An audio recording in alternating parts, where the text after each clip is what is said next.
প্রথমে কাজু কিশমিশটা ভেজে তুলে নেওয়া হলো ঘি আর সাদা তেলে। এবারে হচ্ছে তেজপাতা আর গরম মশলা ওই সাদা তেল ঘিয়ের মধ্যে দিয়ে ভাজা হলো। এরপরে দেওয়া হবে চালটা। গোবিন্দভোগ চালটা আগে থেকে ঘি আর কালার দিয়ে মিশিয়ে রাখা হয়েছে।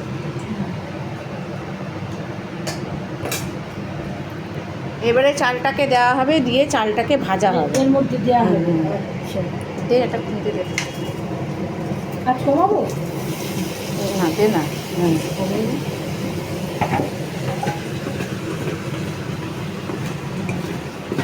এবার এটাকে ভাজা ভাজা করতে হবে।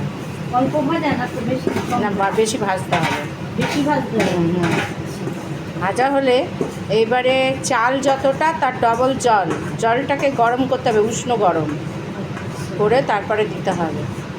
তারপর দিয়ে তার মধ্যে চিনি আর নুন মিশিয়ে দিতে হবে, আর কাজু কিশমিশ ভাজাটাও দিয়ে দিতে চাল হবে। যতটা মানে চাল আন্দাজ করে এর মধ্যে জল দিয়ে বসিয়ে দে। আচ্ছা একটু বসে একটু মিলিয়ে নিয়ে একবার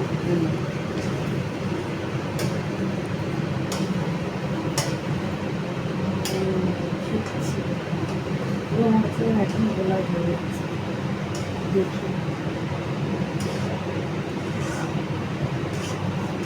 ভাজা ভাজা করে আমার বান্ধবী মানটি পোলাও করা শিখছে। আমার কাছ থেকে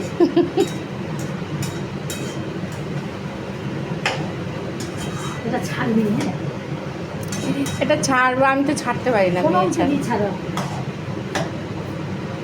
পোলাও আর কষা মাংস। হ্যাঁ আমরা ছাড়ছি, বানিয়ে নেটে ছাড়ছি। তোমরা খাও, আমরাও খাচ্ছি। আমরা খাই, তোমরা দেখো। তোমরাও এরকম বানিয়ে খাও। বানিয়ে খাও। টেস্ট খুব হয়েছে মাংসটা। মাংস রেসিপিটাও বলে দে। মাংস 1 কিলো মাংসের মধ্যে এই পেঁয়াজ 3টে পেঁয়াজ দিয়েছি গোটা মাঝারি 200 গ্রাম পেঁয়াজ, আদা রসুন পরিমাণ মতন বাটা দিয়ে, একটা টমেটো, 2টো কাঁচা লঙ্কা, কাশ্মীরি লঙ্কা গুঁড়ো, হলুদ গুঁড়ো লঙ্কা দিয়ে ওটা কষা করা হয়েছে আলু দিয়ে। আর ইয়ে দিই জিরে ধনে বাট। জিরে ধনে দিসনি সেটা বল। না জিরে ধনে দেবো না, দেওয়া হয়। হ্যাঁ হ্যাঁ ইয়ে লঙ্কা গুঁড়ো, কাশ্মীরি লঙ্কা গুঁড়ো পরে দেওয়া হয়েছে, হলুদ গুঁড়ো তুমি বল।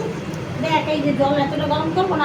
আরও দে, আরও গরম করে রাখ, যতটা লাগে দেওয়া হবে। কেননা আবার ওই করতে করতে জল টেনে গেলে আবার গরম করা হবে। এটা উষ্ণ গরম করবো না? উষ্ণ না, ফোটানো না, উষ্ণ হালকা গরম। পরে গরম করবো না আগেই করবো? এখনই দিয়ে দে, ঝিমে করে দে গ্যাসটা। ওই যে ওইদিকে গরম জল বসানো হলো, ঝিমে গেছে। এটা ভাজা হবে, একটু সিমটা বাড়িয়ে দে। পোলাওয়ের এটা ভাজা হচ্ছে। চালটা সারসি দিয়ে ধর না ঘি মাখিয়ে রেখে দিয়েছিলাম, কালার মাখিয়ে রেখে দিয়েছিলাম জল ঝরিয়ে। এবারে তেজপাতা, গোটা গরম মশলা, ঘি আর সাদা তেল দিয়ে কড়াইতে ভাজা করলাম। একটু ভাজা করার পরে এক পাশে আগে কাজু আর কিশমিশটাকে ভেজে তুলে রেখে দিয়েছি। এবারে চালটাকে এখন আমি নাড়ছি, আর এক পাশে আমি গরম জল দিয়ে দিয়েছি। চালটা ভাজা ভাজা হয়ে আসবে, ভাজা হয়ে আসলে গরম জল ওইখানে হচ্ছে। এবার চালটা যতটা দিয়েছি সেই এই যে আমার বান্ধবীকে দেখুন। বান্ধবী সাজেনি এখন, এরকমভাবে একটু সেজে ছাড়া হবে। হ্যাঁ মানে টিপ পরে এরকম দেখলে বলবে এই জামা গোজা। বলি বলে বাবা মানে কি বেকার খাওয়া হয়েছে।